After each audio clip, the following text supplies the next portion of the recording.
ಕಹಿಯಾದ ಹಾಗಲಕಾಯಿಂದ ರುಚಿಯಾಗಿರುವಂತಹ ಚಟ್ನಿಯನ್ನು ನಾವಿವತ್ತು ಮಾಡೋಣ. ಮಾಡುವ ವಿಧಾನ ಸಹ ಸ್ವಲ್ಪ ಬೇರೆಯಾಗೇ ಇದೆ. ಹಾಯ್ ಫ್ರೆಂಡ್ಸ್, ಎಲ್ಲರಿಗೂ ನಮಸ್ಕಾರ.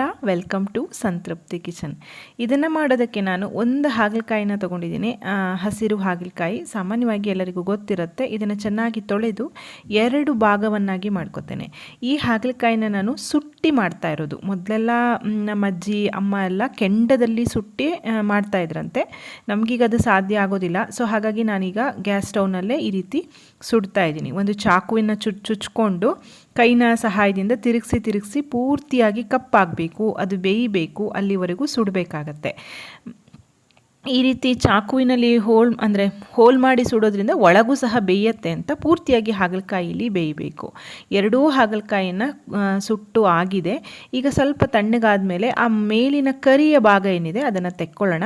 ಕೈನಿಂದ ತೆಗೆಯೋದು ಸ್ವಲ್ಪ ಕಷ್ಟ ಆಗುತ್ತೆ. ನೀವು ತಣ್ಣೀರಿನಲ್ಲಿ ಅದ್ದಿಸಿ ಈ ರೀತಿ ತಿಕ್ಕಿ ತೆಗೆದ್ರೆ ತೆಗಿಬೋದು. ಅದನ್ನು ಹೋಳನ್ನು ಮಾಡಿ ಮಧ್ಯದಲ್ಲಿರುವಂತಹ ಬೀಜವನ್ನು ತೆಕ್ಕೊಳ್ತಾ ಇದ್ದೀನಿ. ಹಾಗಲಕಾಯಿ ಬೀಜ ಎಲ್ಲ ಬೇಡ ಇಲ್ಲಿ.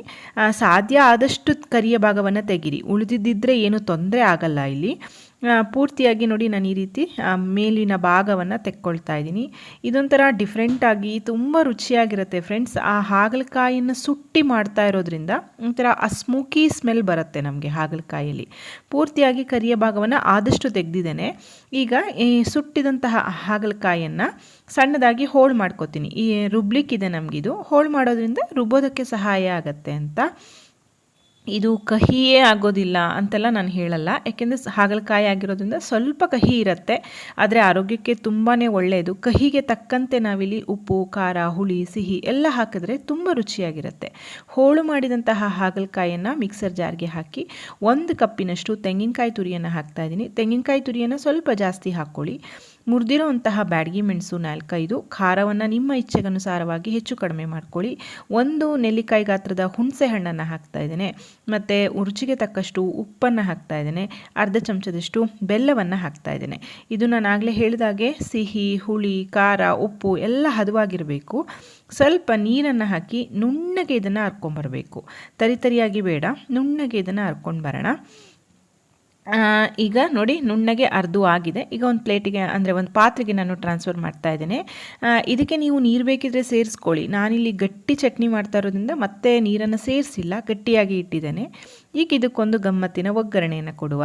ಒಗ್ಗರಣೆಗೆ 1 ಚಮಚದಷ್ಟು ತೆಂಗಿನೆಣ್ಣೆ ಬಿಸಿ ಆದಮೇಲೆ ಅರ್ಧ ಚಮಚ ಸಾಸಿವೆ, ಅರ್ಧ ಚಮಚ ಉದ್ದಿನಬೇಳೆ, ಒಳ್ಳೆ ಪರಿಮಳ ಇರುವಂತಹ ಇಂಗನ್ನು ಹಾಕಬೇಕಾಗತ್ತೆ.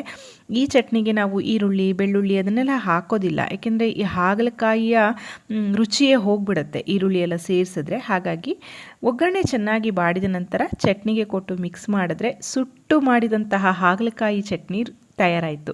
ಬಿಸಿ ಬಿಸಿ ಅನ್ನಕ್ಕೆ ಕಲಸಿ ತಿನ್ನಲಿಕ್ಕೆ, ರೊಟ್ಟಿ ಚಪಾತಿ ಜೊತೆ ಎಲ್ಲ ತುಂಬ ಚೆನ್ನಾಗಿರುತ್ತೆ ಫ್ರೆಂಡ್ಸ್. ಇದು ಒಂಥರ ವಿಭಿನ್ನವಾಗಿರುವಂತಹ ರುಚಿ. ಇದು ಖಂಡಿತ ಮಾಡಿ ನೋಡಿ ಹೇಗಾಯ್ತಂತ ತಿಳಿಸಿ.